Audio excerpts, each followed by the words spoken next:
What's up, guys? This is the Standout Podcast where everyone and anyone could be a standout. And today, I got somebody in the building that, I mean, for years upon years has made moves not only in music, but in fashion, just the culture in general. It's a pleasure to have him here today, and I'm really thankful to have him here today. I got Get Rich or Star Smash in the motherfucking building. How you doing, bro? Man, definitely good for you to have me on the show. Yes, Been couple years, I want to say. Yeah. You've been trying to reach out to Oh, me and get hell me yeah. Hell yeah. in some type of motion, whether it Yeah. was back when you was rapping hard on the tracks or the Yes, sir. videos. Yes, It was sir. a lot. Yeah, I'm thankful to be here, though. Man, thank you. I appreciate it. Listen, man, I remember, back in the day, the first time I got clued into the brand, I was in high school. And this dude comes in and he has a shirt with the money in the hand like this and is grabbing the money. And I'm like, what the fuck is that? And I'm like, I wanted that shirt so bad, I didn't know where to get it. And they're like, yo, there's this dude named Rue, he be on the block with the shirts. And I'm like, yo, like Weathersfield and Willis? Yeah, yes, sir. and I'm like, for real? I'm like, you didn't buy that from like City Trends or one of them places? They're like, nah, that's homie. Like he make them shits. That's what's up. So I remember just tapping in, and then obviously, my cousin Nate, my all boy. them have them on. Yeah. So I'm like, yo, I gotta get one of them shirts. I never got one of them fucking shirts. I'm trying to do a re-release of those, right. But maybe as hoodies. Right, I got that was the original print to Get Rich or Star. Yeah, so tell me, when this brand started way back when, what were you thinking of, and what really started off with that shirt, and how did that design keep morphing? So what started this all was being on Weathersfield and Willis. I was on the block running 1,000 miles per hour, right. Working a 9 to 5 at the same time. You feel me? I kind of really just told myself, like, I didn't know what I was going to do in the near future. I just knew I had to have some type of fallback plan on. I needed something to be going now. Right. So as the years go by and I do what I do, I got something that I'm still focused on from the past. Yes, sir. And I always wanted to be a part of like fashion in some way. Right. Growing up, things that I couldn't acquire, things that I didn't have the money for. Yes, so I always saw the gold in having my own, creating my own. Right. Long story short, my business partner, Shirley, he's one of the co-owners of Get Rich or Starve as well. Me and him basically brought Get Rich or Starve from the hand print to the beer. It was really the nature of us going off of, not having clip art work. Because I thought when we dropped it, I thought it was more the basis of, this is going to be the permanent logo. This is going to be it. I didn't realize then that certain people saw it as clip art. So me and him kind of was like, that's not it. We got to find a logo. We got to find something that's going to stand out. That stood out to people with the hand of the money because you never really seen a hand with money in it. Not at all. No. Not saying that people don't have the same, agendas as far as, everybody like to name their brands after some way of getting money or not starving. Right. However, we used the hand and we just felt like the hand was good the first 5 months. Right. We actually started the brand and it was just time for change. So from that, you transitioned to the teddy bear in 2016. And at first, it seemed like guys were like hemming and hawing. I remember the designs coming out, and a lot of them were typography at first. And you were like, it seemed like you guys were very hesitant on putting the bear, and then it just once like 2019 came, that shit was everywhere. I saw the bear from fucking stores to concerts to bars. I mean, tell me about that transition and getting that bear kind of acclimated within in the clothing and everything like that. So the bear was like a huge transformation. Like I feel like the bear not only gave us like a logo permanently, but it also gave people the image where they know me, and they know my business partner, and they know like we literally came from nothing. Like so just to reinvest everything that we have done outside. Into our business, what the meaning of Get Rich or Starve is. You get what I'm saying? Because you think about it, a lot of people ain't gonna take the money that they make to invest into their own business. No, not at all. So it's hard. You know, in terms of doing that, you know, being from where you guys are from, you know, you repping Hartford so heavily, all that stuff. It seems like you also have had the nature of being around most of the cultural things because you've always repped the culture. You've always rocked our clothes. You've always repped for our rappers. You've always done that. So talk about being a pillar in this culture and just trying to always push it forward rather than push it back, you know? With that, I'm glad you kind of touched base on that because I feel like a lot of people in the community, they don't care about what you got going on. Right. They don't care that you got Madhouse TV right now. Right. You think somebody care enough to be like, yo, let me go in the comments and write, I need to be on that show. Yes. It's the little things that really matter in life that people will never see. It's the little things that you do will lead your relationship from nothing to something.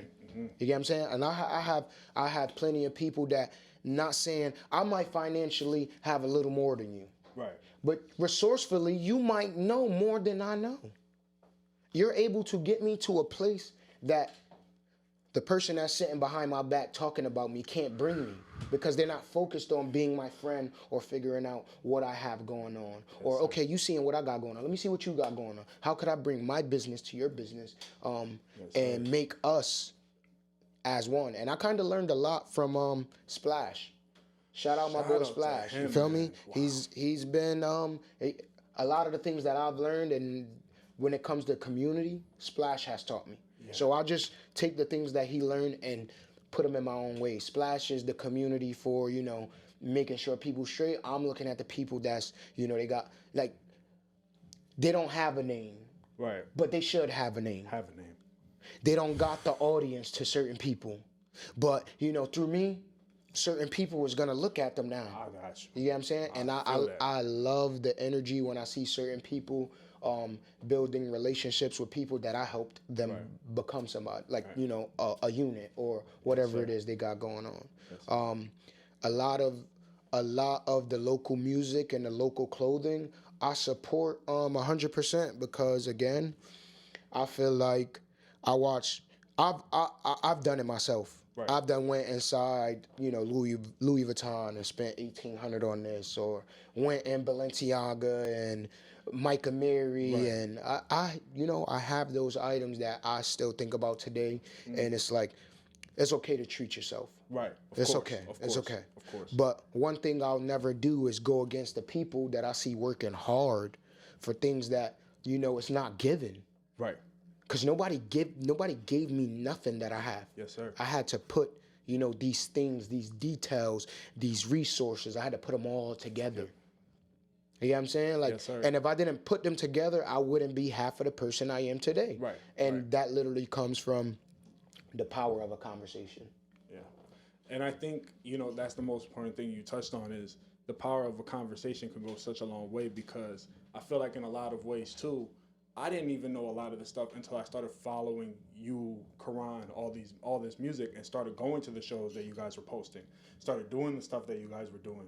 You know, one of my first encounters with Ron was at Drip Boutiques. I didn't even know that was there. And me and my dad just pulled up one day. He's there, and obviously I'm a fan. I freaked the fuck out. You know what I'm saying? As you should. You know what I'm saying? With that. Like, you know what I'm saying? So I'm like, oh shit, like da-da-da. He's the one that I'm telling my dad, he's the one that makes this song and da-da-da. And we're talking, and I'm like, yo, this is what they be talking about. This is what CT needs more of. You know what I'm saying? And you know what it is? People were scared to let that energy of, damn, I know you're doing something right. I know you got good music. I know your clothes is lit. People will know what you got going on, and they won't give you constructive criticism. Right. They won't give you the, you know, the little pat on the back. Like, the little things, like, just the little things. Like, you know, it's really the little things in life that people don't see. Yes, like, sir. Yes, you know, sir. people go out their way to put blood, sweat, and tears into a lot they got going on. Like what y'all got going on right here. Hell yeah. Like, I'm pretty sure 100% this shit wasn't free. Oh, for sure not. You know what I'm saying? You know what I'm saying? But what did you have to do to make this money? You had to go to work, and you had to go do this, you had to do that, you had to go bust a couple shifts, you had to go shovel some snow, you had to do something, you had to put in some blood, sweat, and tears for this to be a creative moment for somebody like me to come here and present myself. And just talk about that a little bit too, because always talking to you is always good energy. It's always that. I think a lot of kids, they go on the media today, social media, and they see these people with chains, with these clothes, with all this stuff, but they forget that these people had to work up to this point. So, you being somebody who's inspired the youth, I'm going to get to the person that you went to, Isaiah, I think is the name, and you went over there I forgot what the 1v1? 1v1, yes, sir. Yeah. You went over there, and, just talk to me a little bit, talk to the kids a little bit about just working on yourself and just always aspiring for higher, but don't look too much into that shit. You know what I'm saying? So when it comes to that, I just want to say for the youth, I feel like the youth don't really have an outlet if you're influenced by your peers. Right. And when I mean peers, I mean the public, I mean, social media, I mean just the everyday nature of, the youth competing with themselves about where I should be, where am I gonna be? Right. Like, I feel like enjoy the time as a youth. Do the things that a kid should be doing. Do the things that put you in a light where people respect you for what you do and not because you had to follow somebody. Yeah. I feel like a lot of the youth today focuses on the internet. Yes. Which the internet is very powerful. So if you're not on the internet at 14, 15, 16, 17, trying to learn how to create your own business or how to train hard to become the best NFL player or the best NBA player, I don't care what it is you want, the best artist in the world, like you should be figuring out how to perfect your craft of what it is you want to do now. Right. Everything you do now ain't going to be what you want to do in the future. Right. But, there's always going to be limitations behind things. Everybody that play high school basketball ain't going to the NBA. Hell no. So what are you thinking about if, like these are things that people used to tell me to think about, and I really never thought about them until I walked across the stage. Yo. And now I'm thinking about next year when everybody go back to school, what am I going to do? Mm-hmm. You know what I'm saying? And those are all of the things that was a distraction to me because I wasn't focused on when I get out of high school how I'm going to live my life. Right. Especially if you're a kid that say you're not going to college. Okay, so if you ain't going to college, then are you looking for a trade? Are you looking for your own business? Are you working for a family member or somebody that has a legit business going on to keep yourself busy? Yes, because the only thing left to follow is your bad peers. Yep. And we fall into that trap everyone's so often. You know what I'm saying? And sometimes it might be a lesson for you to learn. Right. You know what I'm saying? Yeah. But if you don't follow this lesson that was learned, I'll never forget. I graduated high school. I went to jail for drugs that wasn't mine. You know what I'm saying? Yes, most importantly, I'm not a snitch. I wasn't going to snitch. But when the officer said, you got two options, you can either write a statement, or you could tell it to the judge. You get what I'm saying? Like, those was my two options. Learning from that moment then is like, even though I was in the wrong place at the wrong time, it wasn't mine. Right. Okay, cool. But now because I'm in the wrong place at the wrong time, you mean to tell me I got to degrade my character and snitch on this man, say it's his. Now I still can't come back to the hood. You understand what I'm saying? So it's a lot that come with it. So if you're not consciously thinking about, your decisions and the things that's coming along with what you're doing. Because you could still be that kid that had a ride to Harvard, but you was in a car with the wrong kid, and he didn't own up to his drugs or his gun. Yep. What do you think what happens to you? You think if you tell right now that's going to make you better because everybody knew you was a D1 student, you was D1 material? No, you put yourself in this position. So now you have to ride it out. You're going to lose your scholarship. You're going to lose all that. But if you told, you still lose your credentials in the hood. Yep. However it goes, a consequence to everything. So, keeping yourself away from these people that got negative energies or negative things going on that you can't have yourself in the limelight of. Right. Stay away from it. Right. You that, basketball player that want to go play D1, stay with the kids playing basketball after school. Yes, sir. And that's the long and short of that. And listen, so going from that, I don't like asking people about the jail stuff. I ask Migs that stuff. I only did 30 days, man. I don't care. Listen, I'm proud to say that I did 30 days. Because in them 30 days, I learned to not go back. Character like a motherfucker. You get what I'm saying? Yeah. Some people can't say half of that. Not to make myself feel better, but when you think consciously a lot, right, a lot of things work in your favor. Right, of course. Sometimes I don't want to think consciously. I could be angry, but I tell myself, I try to weigh out the, if I do this, what's going to happen? All right, but if I do this, then this still going to happen. So I'm better off like kind of just sitting back and just watching it unravel unravel. Because there's something coming back from every angle. That's karma, man. But listen, going through all that, you go from Willis, Weathersfield, all that stuff, and now you have your own shop. You have your own place. Mm-hmm. I watched the transition of you literally putting down the floorboards to the doors to everything. Tell me about that moment where those doors finally open up and you're able to sell all that stuff out that store.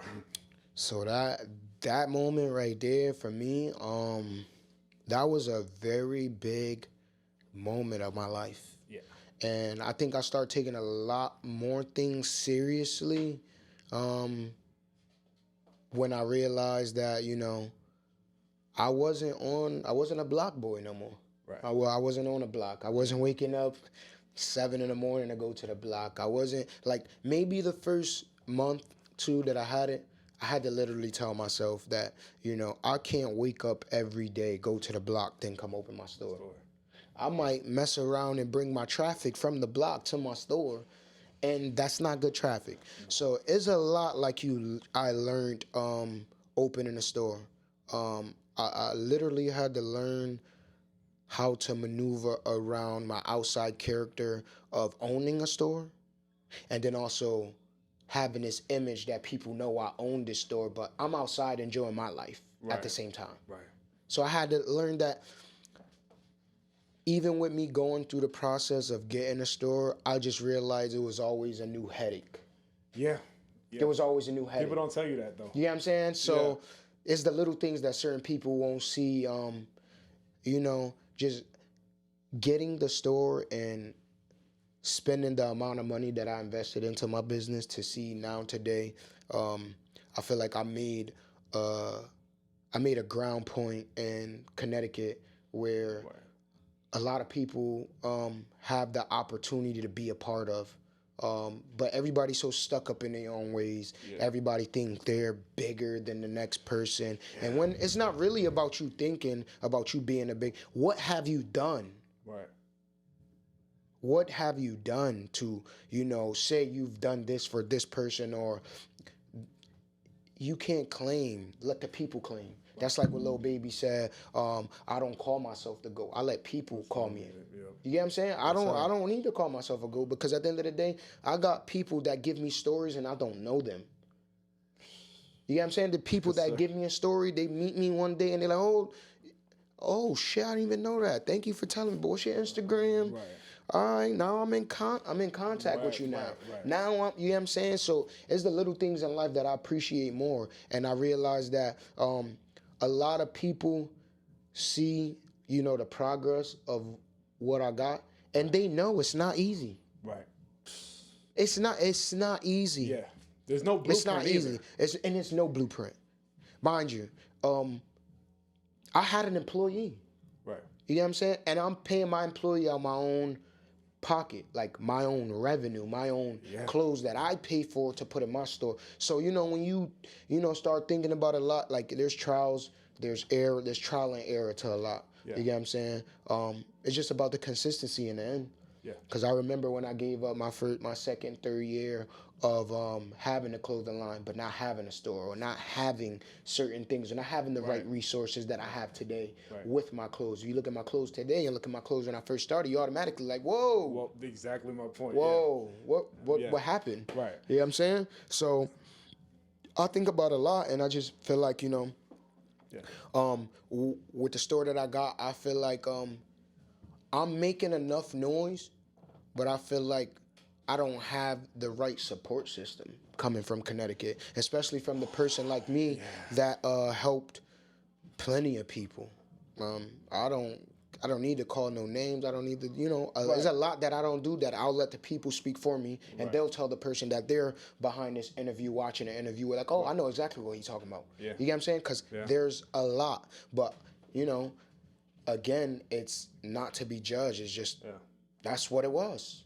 Yes, so now where we at today, I feel like moving forward, I'm like trying to take this leap to go to Atlanta and figure out how to blend in with the culture over there, because in Atlanta I see a lot of young black people own their own, and I see a lot of young black people do exactly what I do. And this is they do exactly what I do. They're wearing your clothes. Right. They're wearing his clothes. Yep. They're wearing their clothes. Yep. You get what I'm saying? Yep. They're supporting every local artist, even if they're trash. I went to Houston. In their mind. I went to Houston to go see my sister. This is broad day. We're driving to Astro Stadium. They're playing every local artist on the main station. Every local artist that's ever lived out. Again, we got DJ Michi talking about the top 10 bottle girls. And you know, the thing is too, Smash, and not for nothing, I don't care if I get myself on hot water. I don't give a fuck. I am hot water. I love hot water. Right? So. You know what I'm saying? I don't give a fuck.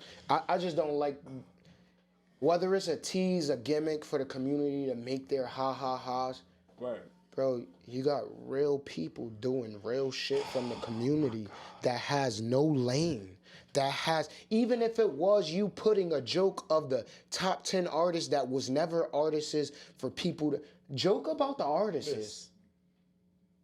That's my thing. But that's my thing too. You know what I'm saying? So I'm not saying don't joke. Joke about the artists so we could get people tapping in and paying attention to what's going on. Yeah. We don't want we're not asking for you to make these people get signed overnight. Right. Just show that you care about the community. Yeah, that's all we need. And you know, too, being in media and dealing with what I've already dealt with behind the scenes, you know, not for nothing, but that station is that station, but gatekeeping is a whole nother thing. Exactly. You know what I'm talking. Yeah. Gatekeeping is definitely a whole nother thing. And that's one thing I don't do. Hell no. I don't care what brand out there. Right. You really can't tell me no brand out there can ever say, I'm gatekeeping. No. And that's the fucked up thing too. And I do it with lanes that's not even a part of fashion. And that's what I was gonna ask you. Because retail, people don't understand that retail is probably one of the hardest industries to get into. Mm-hmm. The way you've been able to maneuver from fucking people in restaurants to different, I see your stuff everywhere. So the thing is obviously with Connecticut, people say we don't have support, we don't have this. How have you been able to maneuver in different factions? Like you've been able to not only corner the market in different fractions. When you say that, I feel like I go above and beyond. Sometimes it's literally like me telling myself I don't care what somebody thinks about, you know, the outcome. I feel like today in this world, I'm 31 years old, I feel like I get a kick out of more now today being rejected if somebody didn't buy my clothes, if somebody didn't look at my video. I feel like I feel the type of way about that more than I would if we talking about a female back in the day. You know what I'm saying? Because I put my heart and soul into a lot of the things that I do. So, you know, I feel like if I do it, I feel like there's a lot of people that don't get the credit they deserve. Right. And it's a lot of people with music, clothes, community, just, you know, doing things that people get highlighted for in other states that, you know, we see why Connecticut is so small. Because even the people that have a name or have, they're somewhere to help people, they don't help people. They're gatekeeping. They're basically like, yo, you know what? We're still going to play Sexy Red. We're still going like we got somebody giving us messages that's cool and it's okay to the community to play because you're controlled. Right. And this comes down to the basis of a lot. I don't want to be in the community no more where I'm controlled about how my peers think. Yeah. Oh, all my peers said we can't wear Get Rich or Starve no more, so we're not wearing Get Rich or Starve no more. All my peers said we can't wear 1107 no more, so we're not going to wear 1107 no more. Yeah, I'm done with Connecticut-based community. Like I did my I did my one-twos. I did my runarounds. I got my stuff to the people that it's supposed to be. Yeah. I got my stuff noticed to the people that noticed me, even if I didn't show up to them. Yes, sir. You get what I'm saying? And this is the thing too, and this was my problem with the podcast and my sister and everything, because they begged me to go to Houston. She wants to do media herself. But do you ever get that feeling like if I leave here and I take that risk, maybe this risk won't be a good one? Like, have you ever had that feeling? Yeah, I still think about it. I think about it before I leave, but the hustle in me, I'm always going to prevail. Like always. Right. Like I don't care if I go down to $1 tomorrow. I bet you I know how to sell some socks and boxers. And get it right back. I don't care if it took me 10 packs of boxers to sell to make $10 profit. Right. I'm going to figure out a way. It might be slow, but when I get that niche of what I'm doing, oh, that's your butt. That's your bottom. That's your bottom. I'm coming. So, I've been in plenty of, I've been the person to say I had 100,000 in my hand and then I had $0. So when you could say, certain things or been through certain things, you realize that people think they know you and they don't. Not at all. They think they know your struggles. They don't know shit. And they don't. You know what I'm saying? Like, people walk inside my shop, they be like, yo, this man nice, this shit easy. Like, we see you done made, bro, but, okay. You do the math on a lot of things, you realize, like, some people know how to manage and make things happen. To you, it looks great, but you don't know the struggle that it came with. You know what I'm saying? Yeah. Like, a lot of the things that people do, you know what I'm saying, is critiqued. Right. It's always going to be critiqued, right. Constructive criticism, whether it's good or bad.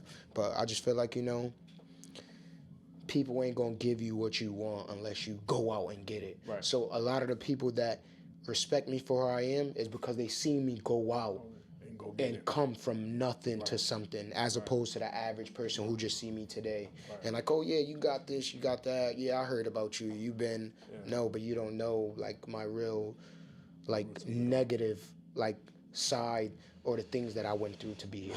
Yeah, man. And in terms of your brand, retail sometimes can get fishy too. I know you have a son. I know you have family. In what ways are you going to try to get rich or starve to the top? And how many ways are you trying to go to Fashion Week? Are you trying to do other things? Like, what is it that you're trying to do with this brand to where, I know Nip had the Marathon store. He made the autonomous with his music. You're tapped in with a lot of artists. What are the new things for Get Rich or Starve that you're trying to improve upon in 2024? So, honestly, I feel like it goes back to what I was saying. It's the support system. Just the support. You know what I'm saying? Like, but I'm gonna tell you this. The reason why I say this is because I had a good friend, Andrew Ross, came from. Not came from, but I met him in Windsor. Yeah. When I went to Windsor High. Always been a good friend, even after, still to this day. Right. So, we got about 10, 15 years, I want to say. He recently just came to my shop, flew from Los Angeles. Yeah. I want to say 2 weeks ago, right after Christmas. Right. Right before Christmas. Mm-hmm. He comes to my shop. And he been to my shop before, but he been there when I had the garage floor. I didn't have, the floor I have now. Right. He been there when I didn't have the left side of my wall done. He was there when a lot of the things that's there today, it looked different. So, you know, he got the original feel. But as he come back into my shop, he tells me, he's like, yo, bro, let me tell you something. He's like, yo, you know, if you had this shop in Los Angeles, if you had this shop in Atlanta, if you had this shop in Florida, he said, bro, they would know you all across the world. But it's because you have this store, this space, this creative space you have. He said you have it in Connecticut. Nobody likes Connecticut. Nobody likes Connecticut. And when I got that from him, it really kind of made me like, damn, I've been sitting here for 3 years. I'm $21,000 a year in rent. That's 63 grand. Jesus Christ. And that's 63 grand for rent. That do not include my merchandise. That don't include my floor. That don't include the artwork. That don't include half of what people see today. Right. So, you know, we could easily count 100,000. But now when we talk about it, it's like, damn, I've done put this into this. I've done put blood, sweat, and tears. And I had a business partner that was helping me, and he parted his ways. But I could have gave up then. All right. But you know what I did? Put my book bag on, put the weights inside there. You feel me? I got you, and kept it pushing. I had to figure out another way. So with that being said, I feel like people been waiting for me to give up. I feel like people been waiting for me to crash out. People been waiting for me to fall. And it's sad that that's how it's portrayed, but that's how it's, you know, given. Given. Yes, sir. And I think a lot of times here, you know, from me going from rapping to podcasting, I've dealt with what you've dealt with.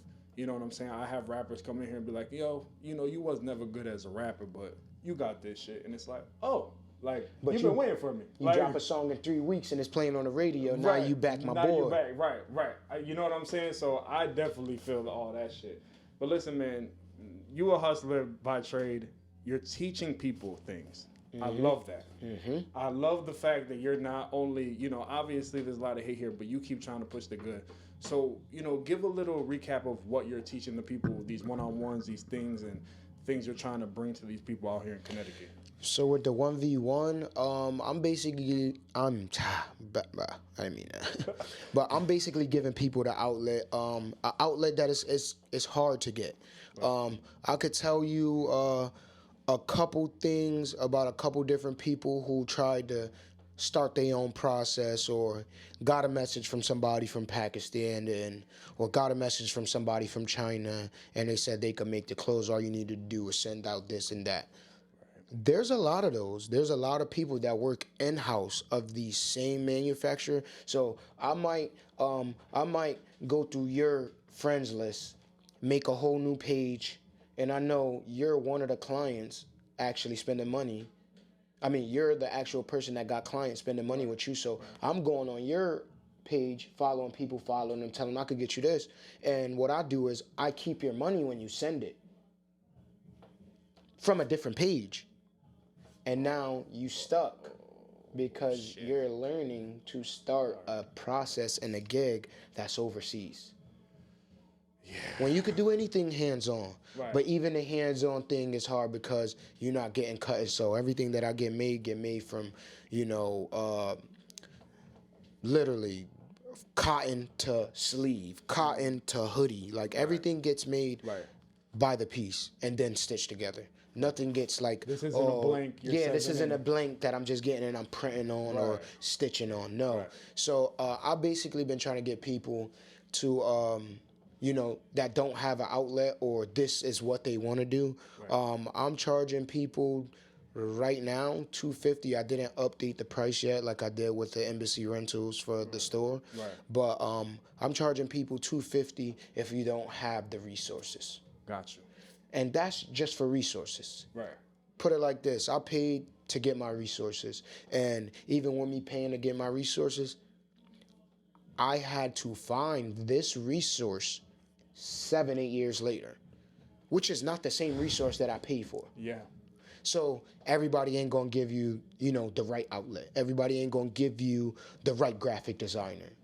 Me, I'm gonna give you the right graphic designer. I'm gonna give you the right manufacturer.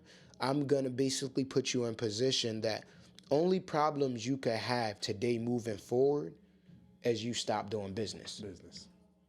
That's dope. Because the manufacturer ain't going to play you for no merchandise. They might, and this is the hardcore reality. I can say, they might try to, change prices, but that is if you don't have a relationship with them. Right. Which overall, I always been, the person to let the people know that's having these 1v1s with me. Right. Like, listen, I'm going to give you his contact information, but I'm giving it to you off the basis of you knowing that I don't need to put your order in. You could put your order in. Okay. So I'm not making $1 off of you, but if he tell you he's charging $50 for this, but I pay $45 and I know it costs $45, just double check with me and I'll tell you if that's what it is. That's a great service that you're applying, because I'm telling you, I think more labels should tap in and more people should tap in.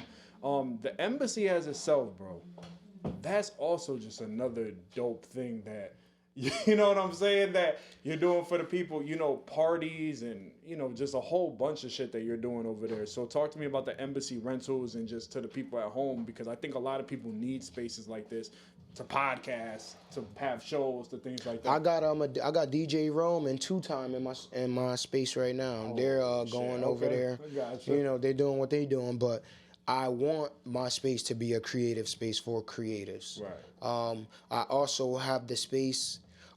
So my first year paying $1,800 a month for rent, I had to figure out ways to utilize my square footage, which is what somebody told me. They say, yo, listen, if you feel like your rent is too much, you feel like, your clothes don't sell to make your income of your rent, he said, then you need to figure out ways to utilize your square footage. So with that being said, I told myself after I got the floor done because I wanted to rent the space out to people. I can't rent the space out to people with garage floors. I gotcha. So, I laid vinyl floor. I really had epoxy floors at first, but it didn't work. Gotcha. $10,000 down the drain. Oh. And those proxy floors are different. That's why I learned to take the class now myself. Right. Because now I could go back and do it myself whenever I'm ready. But long story short, I basically offer people, in between 10 a.m. to 10 p.m. This year, $400. At any time you choose, I don't care if you say, yo, I need to come to your shop from 10 to 1 to set up. Right. The party not till 4 till 10. Right. That's between you and what you got going on. I don't care, long as we take care of me and I make sure the space is cleaned up and, whatever it is you need is out. That's cool with me. I also use my space to have pop-up shops. I give people the outlet to make your own pop-up shop, but I have 10 tables. So if I'm charging $400 with the tables and chairs included, you have room for 2-3 tables that possibly you could sell. And you never paid nothing, but whatever you had on your table and you sold for the day, you still made. So I try to give my space now, even like with my memberships. I got memberships that I had last year. I didn't stick on them heavy last year, but this year I am. I got memberships from $150 to $900. Something comes included. The first one is basically your access to the lounge, which every membership comes with that. You don't get nothing else with the first membership, but that's your access to come through workspace, for instance. Monday through Friday, you ain't got nothing to do. You want to come chill, parlay, go over your homework, your equipment. I don't care what you doing. Dope. This is my space, so is your space, because this is our space because you're renting from me. So we're going to accommodate this to your space. So today you might have something going on. Tomorrow he might have something going on. But every day I want like creatives doing something. Yes, sir. In terms of all that, like we talked about before, you've been a big wig in this music space. You've been everything. Unfortunately, we've also lost a lot of people in this music space. You've dealt with the loss of Cooler's Deuce. You've dealt with the loss of Flea Cheese. I didn't, want to bring it up, but I have to talk about it. You had such an impact on their lives. Just talk about, the Hartford music scene and everything like that, and what do you see positive coming from it? That's big, man. Yeah. Rest in peace to my guys. But Zoe, Zoe mom, well, his dad and his mom was just at my shop. So like a lot of the things that I be consistent about, and it's like this shit hurts, but yeah, you know, Zoe, he used to beg me. It's crazy. Like he really used to beg me a lot to do a lot, and I was so caught up in the streets. Yeah. I got introduced to Zoe. Through a good friend named Jeff. Right. I'll never forget a couple days prior to meeting Zoe, like in real life. Me meeting Zoe, I don't know what it was about Zoe, but I heard Zoe in this girl's college. I always heard Zoe through MySpace before Facebook got lit. Yeah, man. I always seen his videos. So moving forward, me hearing his voice inside my house the same weekend that I came from that college, I kind of like, I don't know, I was like connected to him, but I wasn't trying to put my all into it because this was my boy's friend. Right. And they asked me, they're like, yo, what you think about being... It's crazy, bro. Yo, if you want to take a break, we can, bro. You know. Bro, this real, bro. Yeah, Thinking about it, like even you asking me about it, it's just real. Like sometimes you're gonna miss out on certain shit if you don't pay attention. Yeah. And I wish I could have stopped, you know, or I had that little bit of influence on him. Yeah.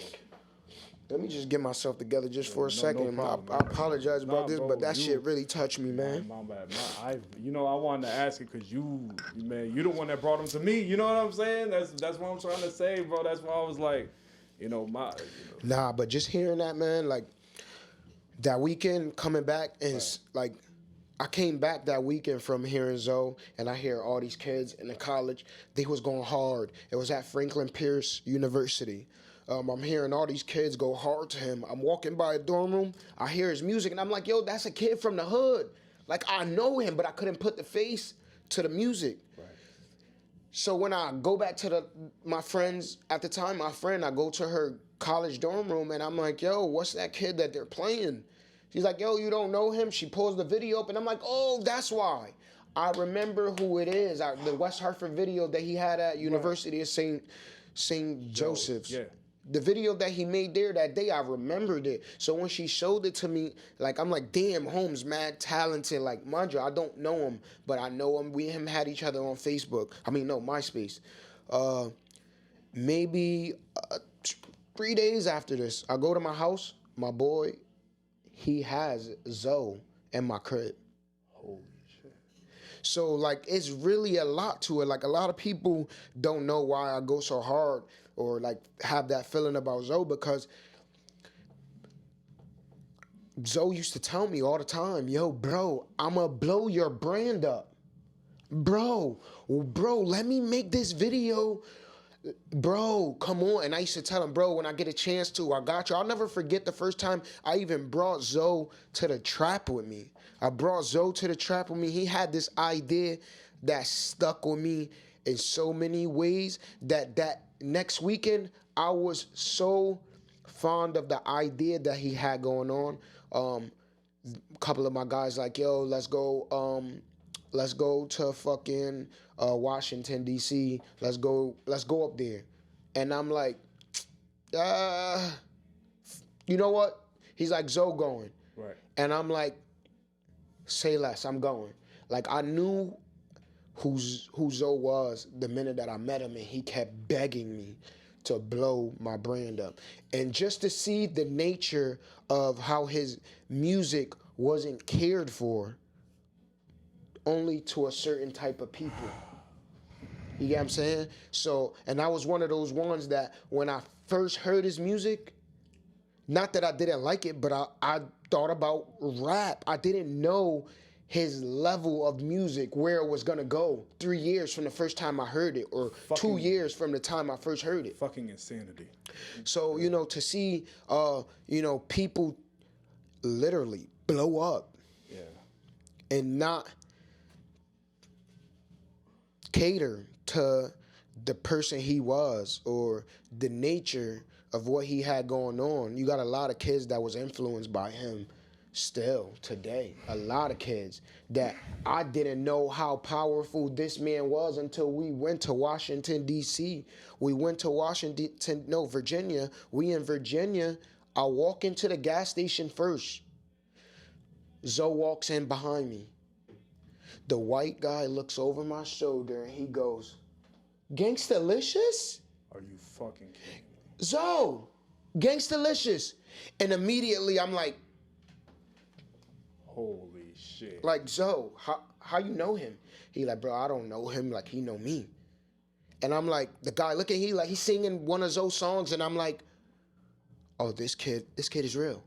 This kid is real. Like, literally, I knew off the bat, right then and there, how powerful he was. Wow. He reached souls in a place that I've never been. He's never been. His first time going to Washington, D.C. was with me. My first time going to Washington, D.C. was with him. My first time going in front of the White House was with him. So I start thinking about a lot, and I'm like, damn, like, if it wasn't for Zoe, I wouldn't have never wanted to go to Washington, D.C. Right. I really went off the nature because Zoe was going, and one of my other guys was going back home, which was to North Carolina, which was close to that area. So I'm like, just to see the nature of Zoe, where he is today, and how people stood for him. His legacy always gonna live on, because I'm always make sure it live on. Yes, sir. Being killed by New Britain police that night that happened, I wish I would have. I watched him post the post, and I wrote something. Not that I wrote something, and then I erased it. And I'm like, you know what? It ain't my business to tell lil bro, get out the car, or where you at? I'm gonna come pick you up right now. Because I didn't think nothing was gonna happen. I thought it was just like, he making a post. But I didn't know it was gonna be his last post. So when I woke up and I realized that I kinda not like let it go, but I didn't pay attention to it the way I should have. Right. So now I pay attention to a lot of local people and a lot of rappers, even more because of Zoe. Cheese, man, me and Cheese, I had a ball this last good year and a half. Like, so I met Cheese, always knew about Cheese, always heard good things about him. I never really knew Cheese. I played football with him when I was younger, but we was never on the same team. I was on A team, he was on B team. Yeah. But, I've always heard good things about him when I start seeing him on the South End a lot. Right. And, me being on the South End, anybody that I know from the North End, you know what I'm saying? Like, I don't have to know you personally, but I could know of you. We could have been in the same room. We could have been in the same, like, if I know of you, I'm never going to let you feel like an outsider. So I know what it is to come from the North End to the South being black. Hell yeah. You know what I'm saying? Not saying that the Puerto Ricans, they don't fuck with you, but they're going to watch you. They're going to make sure you build, this loyalty or this. It's so much shit that happens on the North End that people on the South End make sure they, they're structural with a lot. Yeah. So I was one of the people that, Cheese, whatever you got going on, like, I don't care what people say, bro. I don't care. Like, we us. Right. We going, and he was a Scorpio too. His birthday is the day after mine. Okay. So we really clicked the minute after. There was one day I forgot. We started talking about birthdays coming up, and he like, yeah, my shit on November 12th, and I'm like, yeah, my shit November 11th. And from that moment, we saw each other as one. Like, I'm even more like, in disbelief about it, because the last day that I chilled with Cheese, I went to his studio. And Cheese tell me, like, yo, bro, get on the track. Come on, bro. Come on. And I'm like, bro, like, bro, I ain't even gonna lie, bro. I need to be sauce right now. Like, that's exactly what I told them. My other boy, LGM Flea, he literally goes in the studio and tries. Right. Like, and I saw something that moment when I watched my boy. I never seen my boy LGM Cheese. I mean, not Cheese, B. I never saw B go in the studio. So I knew there was something weird about the moment, but I couldn't put my hands on it. Even leaving out, like the nature of me leaving out, I felt like it wasn't going to be the same. Something wasn't going to be the same about the studio when I came back the next time. Right. And 2 days later, you get that. He you know, it happens. Yeah. So sometimes I feel like I'll be so caught up in a lot. Like, you see what bro asked me, like, yo, bro, I need you to pull up on a... Right. I'm going to do it. Yeah. Even if I'm busy. Even if I got people in my store. You know why? Because I feel like there's a lot of things in life that mean a lot to me, and I didn't get to do them. You feel me? Yes, and sir. I didn't know it was going to mean that much. Yeah.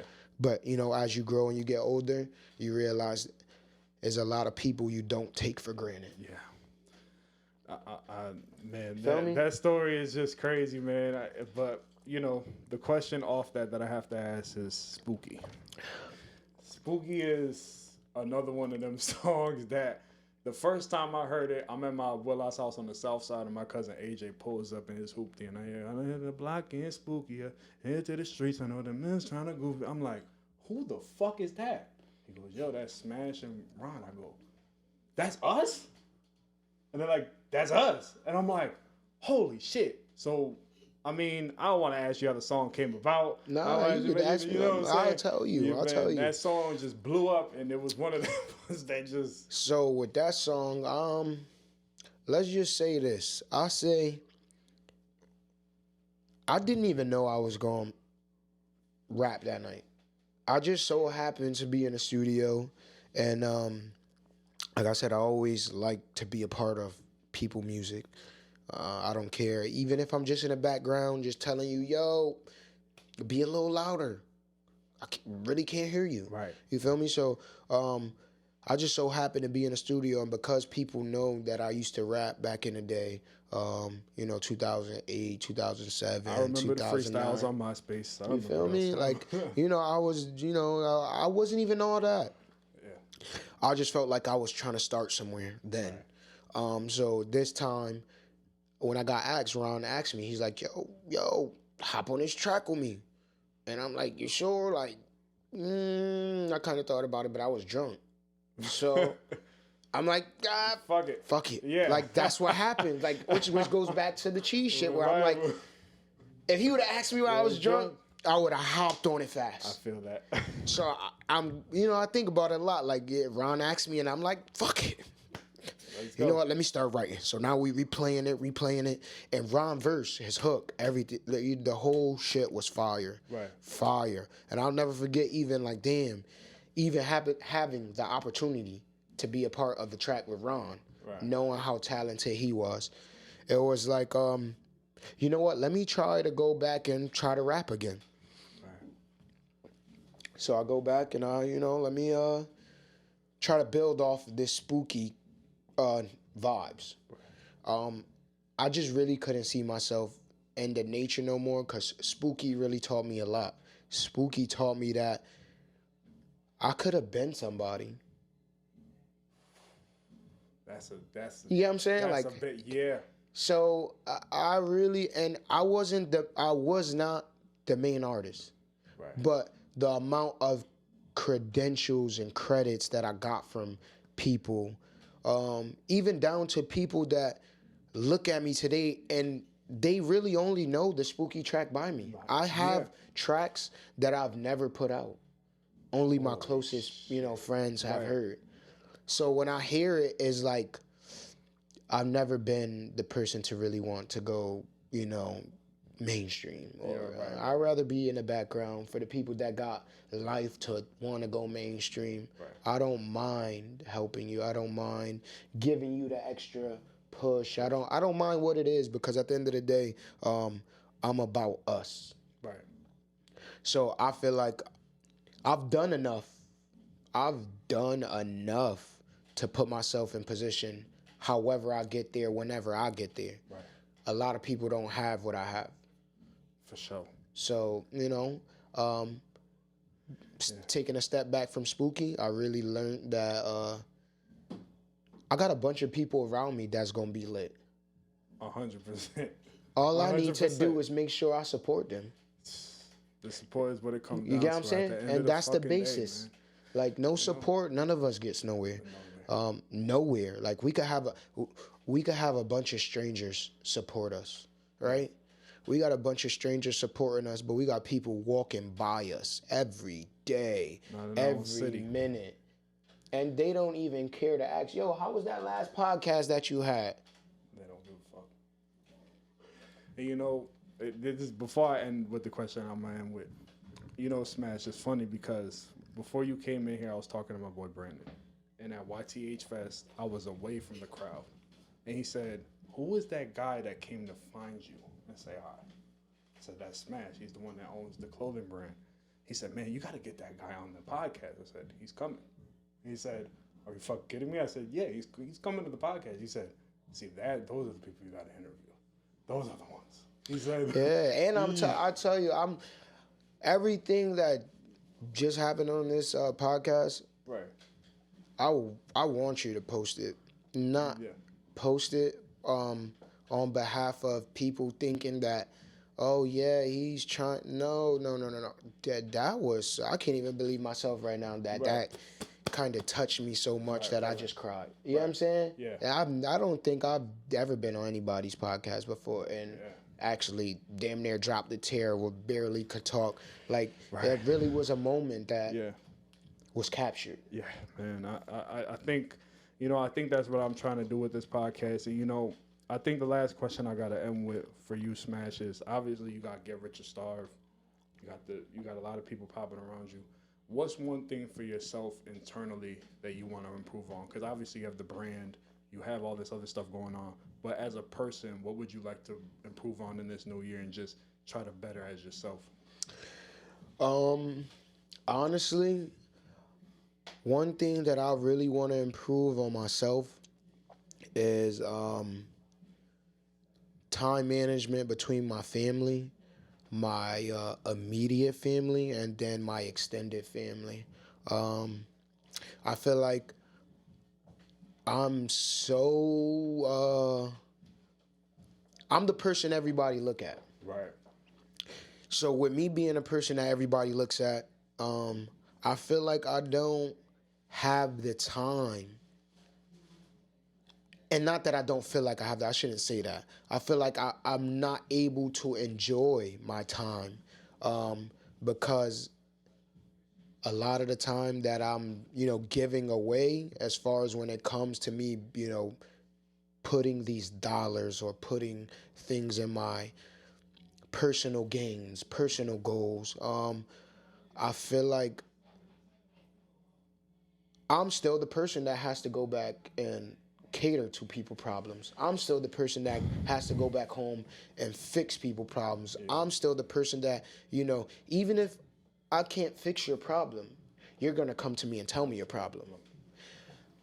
And it just comes to a point where you have so much people, like I talk to so much people on a daily basis that I don't know what angle somebody is coming. You know what I'm saying? And I'm so much of a helper that sometimes I don't know when not to help. So now I want to try to figure out how to separate my time and then my family time. It's really been hard to juggle both. But that's kind of the problem where it comes to me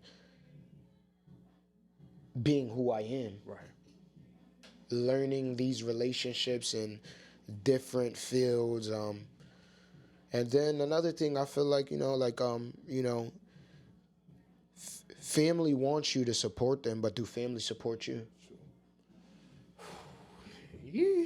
You know what I'm saying? Like, and then like it's literally the hardcore nature is like I could sit behind my back and be dishonest with myself, but it's like, what about when I need a family member to go talk to, or what about I need somebody to talk to? My closest people that I talk to is the people that I do business with, or the people that's got the same goals or the same aspirations, or whatever it is. Right. It's the same people that I'm either I'm doing for them or they're doing for me. Like, it's people that know what family is when they need you. Right. I know what family is when I don't need nobody. When I don't. So that's what's kind of hard to, attach and detach yourself from. Because everybody needs something when I'm the person that needs nothing. So when a lot of people start to realize, like, damn, like, all right, I got 8 brothers and 5 sisters alone. And that's just the same kids that my mom birthed and my dad birthed. 8 brothers and 5 sisters. You can ask every last one of my brothers and sisters who's their favorite brother or their favorite brother. It's gonna be me. Yep. I don't say that to make it sound like I'm better than any one of my brothers or however. I am not the oldest brother or the oldest sister, right, or however. I'm not the oldest sibling, right, I'm gonna say, right, from both sides. But I am looked at from both sides of like I am. Right. And I think it's because of how much I've set the tone for where I am today, as far as even relationships between my siblings and me making sure my siblings have these relationships with siblings that's not siblings. Yeah. There's always been this critique about, the family thing. And I just feel like I do deserve to give my family more of that time. I do deserve to give my immediate family that time. But is everybody going to be on the same time as me? Listen, man.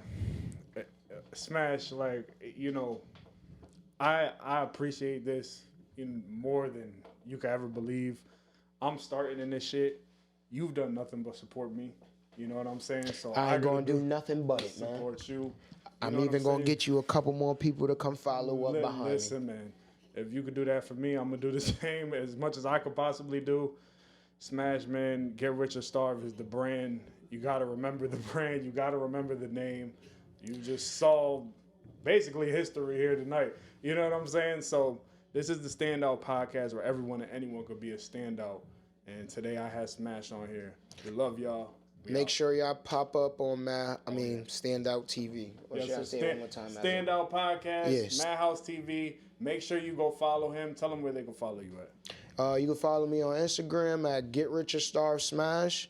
GETRICHORSTARVE Smash SMASH. Yes, sir. This has been the Standout Podcast. Shout out to my boy OTK in the back. You already know what it is. Pow.